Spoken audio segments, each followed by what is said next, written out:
Now we're just pushing it up. It doesn't want to fit at all. Yep, there goes my $5 solid custom.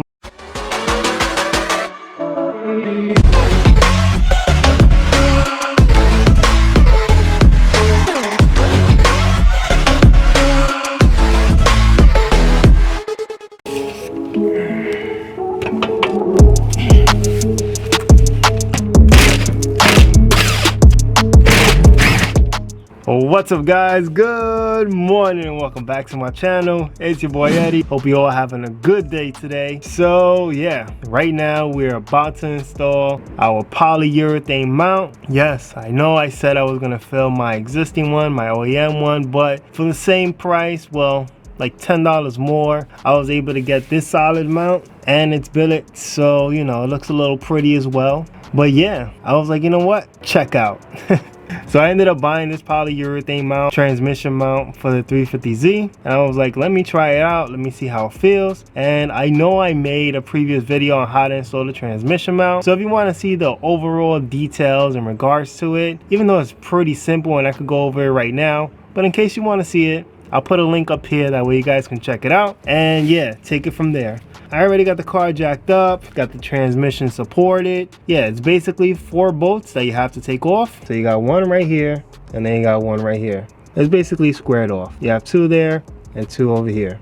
And then after you remove that one, you just got to remove this last piece right here. And yeah guys, you just have to remove this one right here that doesn't want to focus, and then you'll be good to go. Honestly, I figured let's just get started. There's no need to take that long because we already made a video about this. So let's save some time, you know, let's get to work and yeah, see if it makes any difference. As you guys already know, I got the Z1 motor mounts in the front. Let me just knock this out real quick.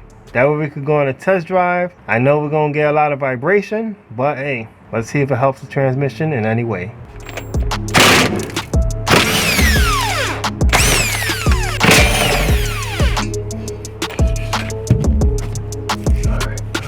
So you see guys, this is why you gotta support the transmission, because this, it does come down. So now that we got a lot of wiggle room, we can go ahead and safely remove that little bolt that wasn't in focus. All right guys, so I'm using a 14mm wrench to break the bolt.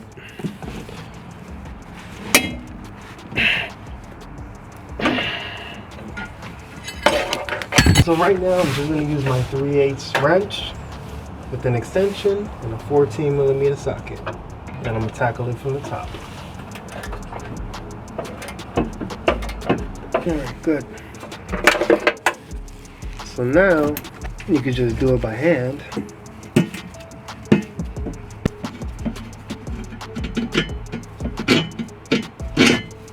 Okay. And there she goes. Oh, how pretty. Now with this, from my last video, I remember it came down pretty easy by just moving it to the left, aka the driver's side. So let's do that now. She's coming off. There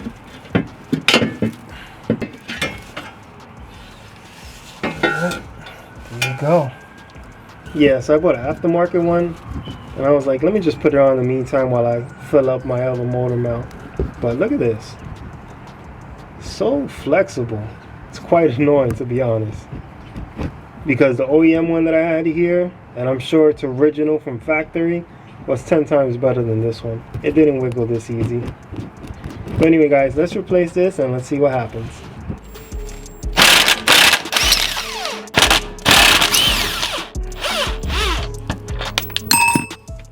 This is why you always leave one just on a little bit to catch it from falling. Perfect. Alright guys, so real quick, I just want to cover this because this one doesn't have the arrow like the OEM one. Basically, see the way the holes are? It's not centered. It's more towards the right. So if we line it up, flip it over, and you will see this goes to the front. So basically, the hose faces the front. So this will be the front side of the vehicle. So I know I talked about that in my other video, but just in case you guys, like I said, are coming across this one, hey, there goes a helpful tip. So let's go ahead and slap her on. All right guys, so the same way you took it off, same way you put it on.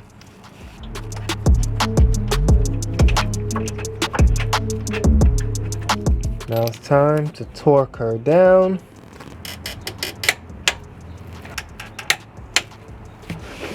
Good. All right. Looking all beautiful. Hey.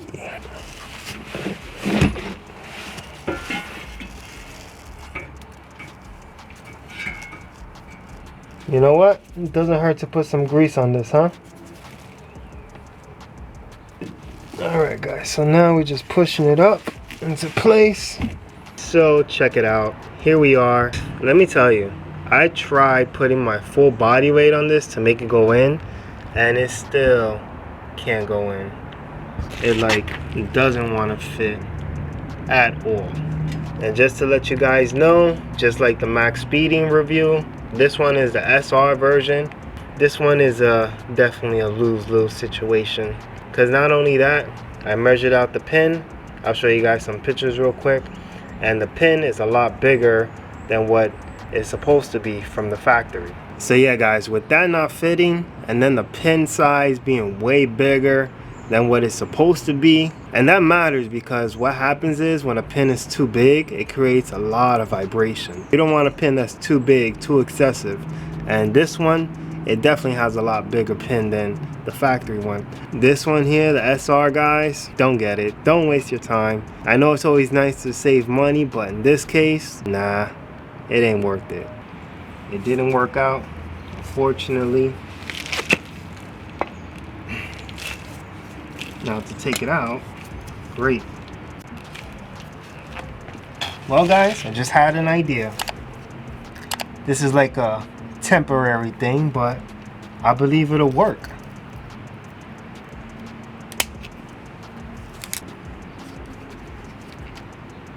Alright guys, so we're actually good to go. It's actually going through right now. I just basically greased up the inside, greased up this part, well, the front half of it. And yeah, it's going through. We're looking good. Just got to keep going back and forth. So we actually did it. Yes, we got a OEM solid mount. And guess what? It cost only $4. Well, I had this piece for a while, so maybe $5 right now. But guys, check it out. So here we are. What I did was I just put the bolt through, put the hammer on this side. That way I can compress the transmission mount down, and I could basically slide this in nice and easy without having to fight with it too much. There you go. With a little grease, a little tension, we are good to go. Check that out. So guys, right now I'm just gonna make my final cut it all the way around over here, make it nice as flush as possible, and we should be good to go. I can't believe we did this. Awesome. Wish I would have thought about this earlier, but yep, there goes my $5 solid custom motor mount.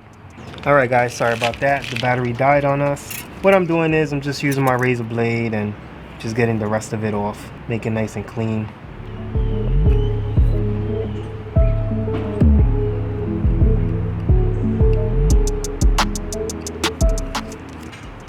Awesome. Look at that. How beautiful. Check that out. Now of course we'll just clean it up right after and make it look new. So let's go ahead and take this off.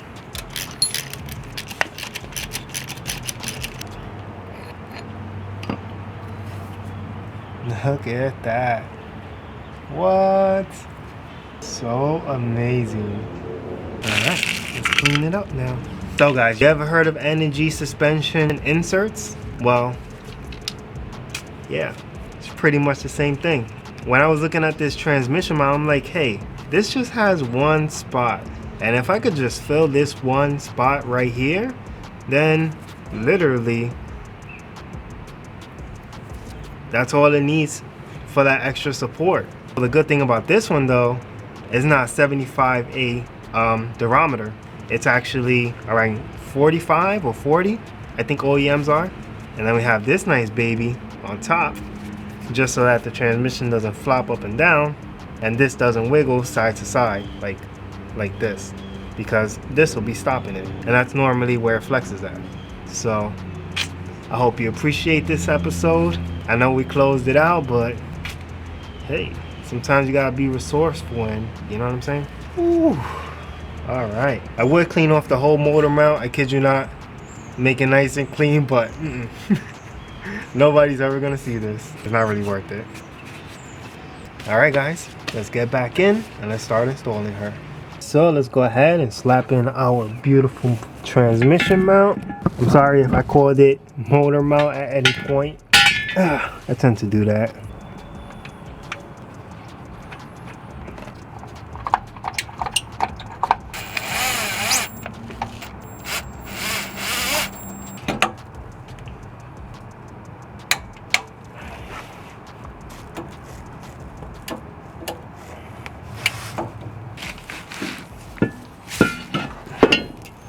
Slides right in, and then you move it to the right.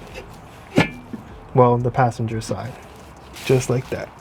Now it's locked into place. Just grab your little bolt and let's put it through. Now here, what I do is I just hand tighten it. I don't tighten it all the way. All right. Now I'm gonna put the 4 bolts on.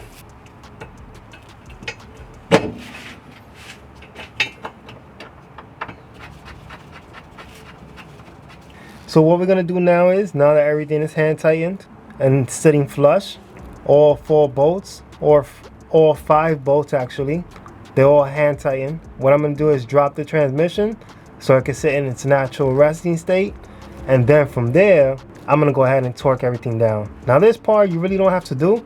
A lot of people just bolt everything up, but for me, yeah, this is just the way I like to do it.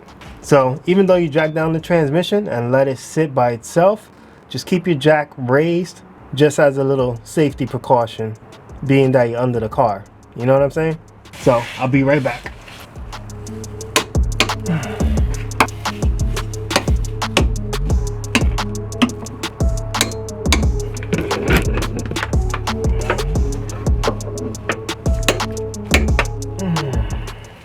The final click. Woo! All right, guys. Job well done. You guys are gonna ace this if this is a job you're looking to do. Anyway guys, you know what? I'm gonna go ahead and clean all this up. That way we could take out the Z. Hope you enjoyed this video. Hope you got a little bit of insight of this SR transmission mount review for the 350Z. So yeah guys, I'm gonna sign off this episode. I hope you guys enjoyed it. I hope you found it helpful. If you enjoyed it, definitely support the channel and support me by giving a big thumbs up. And also, if you're new to the channel, definitely consider subscribing because we have a lot more mods coming. And not only that, if you're a fellow Z owner or a G35 owner, hey, we got a full library of a lot of things, from maintenance, repair, to mods, you name it. And of course, you can always find me on Instagram, and I'll see you guys in the next episode. And like always guys, think for the future, enjoy your present, and don't focus too much on the past. Peace.